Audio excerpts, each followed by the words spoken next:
Hello बच्चों, welcome to our app Udyan academy app. जैसे कि आपको पता ही है कि अभी लॉकडाउन का समय है, तो हमने क्या किया था, हमने कॉम्पिटिटिव बैच भी स्टार्ट किया। 12th क्लास 11th क्लास अभी भी स्टार्ट की, सारे ही सब्जेक्ट्स। लेकिन अभी तक हमने 9th और 10th स्टार्ट नहीं किया। तो हम चाहते हैं कि 9th और 10th की मैथ्स मैथ्स बल्कि मैथ्स नहीं, सारे जितने भी सब्जेक्ट हैं उनके, वो सारे भी हम कंटिन्यूसली बारी बारी से करके जो है सारे सब्जेक्ट ही लेके आएंगे।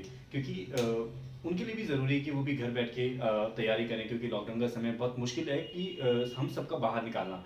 एक्चुअली गवर्नमेंट ने तो फिजिकली जो रिस्ट्रिक्शंस हैं वो तो हटा दिए हैं, लेकिन मेंटली रिस्ट्रिक्शन तो अभी भी हमारे माइंड में है ही।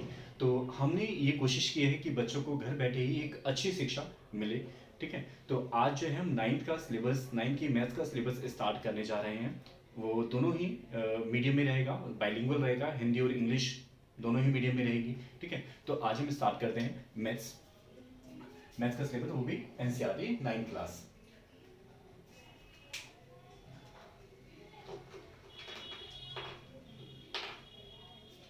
देखो, जो हमारा मैथ्स का सिलेबस है 9th क्लास का, 9th क्लास,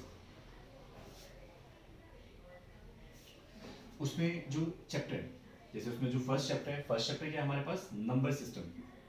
ये सारी एक बार मैं इंट्रोडक्शन देके फिर हम कहानी स्टार्ट करते हैं, फिर हम चैप्टर जो है स्टार्ट करते हैं कि हमें कैसे कैसे पढ़ना है, कैसे कैसे बेस रखना है, वो भी हम डिस्कस करेंगे। लेकिन जैसा कि आपको पता है कि 9th और 10th अपने आप में आपके करियर का बेस है।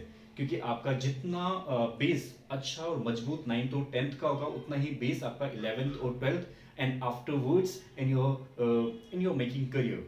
ऑलराइट, हाँ। तो फिर आपको ये देखना पड़ेगा कि आपको अगर अपना बेस स्ट्रॉन्ग करना है तो मैथ्स पे और बाकी अदर सब्जेक्ट्स पे भी कमांड करनी पड़ेगी। कमांड अगर इन पे, स्पेशली मैथ्स पे, क्योंकि मैथ्स जो है ना वो आपका पीछे कभी नहीं छोड़ने वाले। वो 9th में भी रहेगी, 10th में भी रहेगी, अगर 10th के बाद। क्योंकि 9th और 10th में क्या है कि एक बच्चे को ना मजबूत करने वाला, कई बार क्या होता है बच्चे को मजबूत करने वाला टीचर ही नहीं मिलता। मजबूत कर, और स्कूल में तो आपको पता ही है स्कूल में हालात क्या क्या हैं, स्कूल में कैसे पढ़ाई होती है कैसे नहीं होती है, सब बच्चों को पता है और सभी टीचर्स को भी पता है। ठीक है, तो ज़रूरी है कि हमारा जो है 9th और 10th का जो बेस है वो अच्छे से हो, ताकि हम 11th में अपने करियर को लेकर थोड़ा सा सजग रहें और अच्छे से चूज करें कि हमें बनना क्या है, ताकि जो आपके मार्क्स हैं वो उस पर अड़ंगे ना लगाए, मतलब वो उसको रोके ना।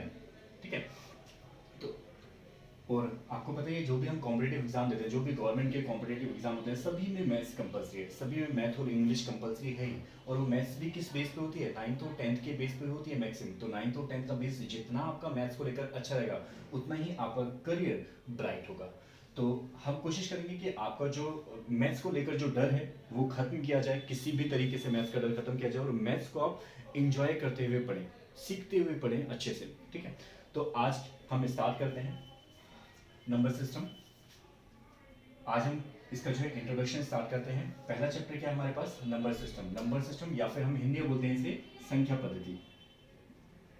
संख्या पद्धति। सेकंड सेकंड हम सीखेंगे पोलिनोमियल, जिसको हम हिंदी में बोलते हैं बहुपद। Third, coordinate geometry.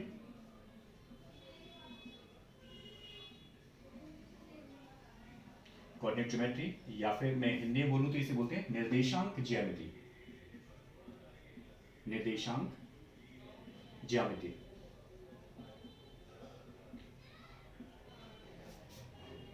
फिर इसके बाद इसमें फोर्थ चैप्टर जो है, पहले तो हमारे पास ये नंबर सिस्टम है, फिर पोलिनोमियल है, फिर उसके बाद कोऑर्डिनेट ज्योमेट्री है, फिर उसके बाद फोर्थ चैप्टर है linear equation. Linear equation in two variables.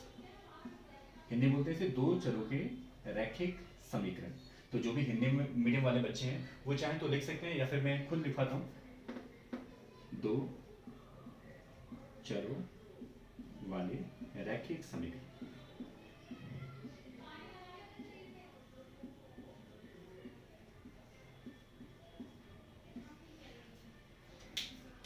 फिर फिफ्थ चैप्टर आएगा आपके पास यूक्लिड ज्योमेट्री।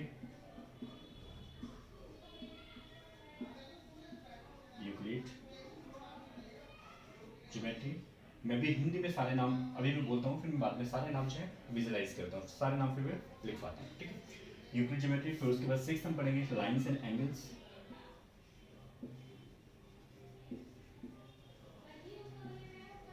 7 चैप्टर हमारे पास ट्राइंगल्स। उसके बाद ट्राइंगल्स के बाद हम लोग पढ़ेंगे ट्राइंगल्स। ट्राइंगल्स के बाद हम सीखेंगे क्वाड्रिलेटरल के बारे में चीजें।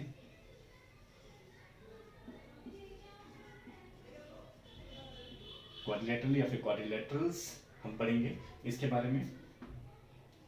फिर 9th चैप्टर पढ़ेंगे हम area of parallelogram and area of triangles.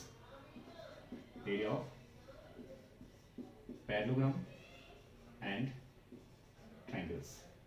9th chapter पढ़ेंगे area of parallelogram and triangles.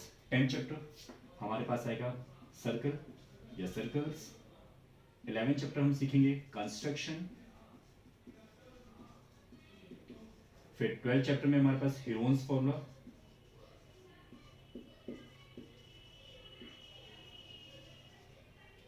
फिर अब जब 13th चैप्टर पे आएंगे तो हम पढ़ेंगे surface area and volumes. Surface area and volumes. फिर उसके बाद जब 14th चैप्टर आएगा तो वो है स्टैटिस्टिक्स। और last one is your probability. तो ये जो है ये बेसिकली आपका ये पूरा सिलेबस है 9th क्लास एनसीईआरटी सिलेबस। ये हमारा एनसीईआरटी का सिलेबस है। और इसमें होता भी क्या है, जो फर्स्ट टर्म में जो चैप्टर आते हैं ना, फर्स्ट टर्म में जो आपके चैप्टर आते हैं वो 6 तक चैप्टर आते हैं नॉर्मली। नॉर्मल जो आपका सिलेबस रहता है फर्स्ट टर्म का सिलेबस यहाँ से लेकर एक तो 6 चैप्टर तक रहता है, और एक आपका आता है ये 12th चैप्टर फर्स्ट टर्म का सिलेबस। लेकिन मोस्ट ऑफ द टाइम तो यही रहता है, लेकिन अगर चेंज करना चाहें तो 7 चैप्टर को भी इसमें ऐड करते हैं, लेकिन होता नहीं है, होता सिर्फ 6 तक है नॉर्मली। फर्स्ट टू 6 एंड 12 आपका फर्स्ट टर्म का सिलेबस। देन जब फाइनल में आता है तो बाकी जो रिमेनिंग है वो जो है फाइनल का सिलेबस होता है आपका, ठीक है। तो ये सारी चीज़ें हम स्टार्ट करेंगे, हम नंबर सिस्टम से भी स्टार्ट करेंगे। तो ये आपका सिलेबस है जो भी हमें डिस्कस कर रहे हैं अपनी क्लासेस में, अपने आगे की वीडियोस में हम आपको साथ लेके डिस्कस करेंगे, ठीक है। तो अब ये सिलेबस देखिए आप, ठीक है। तो अब हम अगली की वीडियो में, अगली क्लास में, अगली वीडियो में आपसे के साथ जुड़ेंगे और स्टार्ट करेंगे अपना नंबर सिस्टम, ठीक है। तो आज के लिए इतना ही रखते हैं आपका सिलेबस। अब आज के सिर्फ मैं इतना चाह रहा था कि आपको जो है इंट्रोडक्शन मिले, अपने सिलेबस के बारे में जानकारी मिले, और अगली ही क्लास में हम जो है नंबर सिस्टम स्टार्ट करेंगे। Number system 9th class 10th class दोनों के लिए हम नंबर सिस्टम अगली क्लास में स्टार्ट करेंगे। तो आज के लिए यहीं तक रहते हैं, ठीक है। Thank you.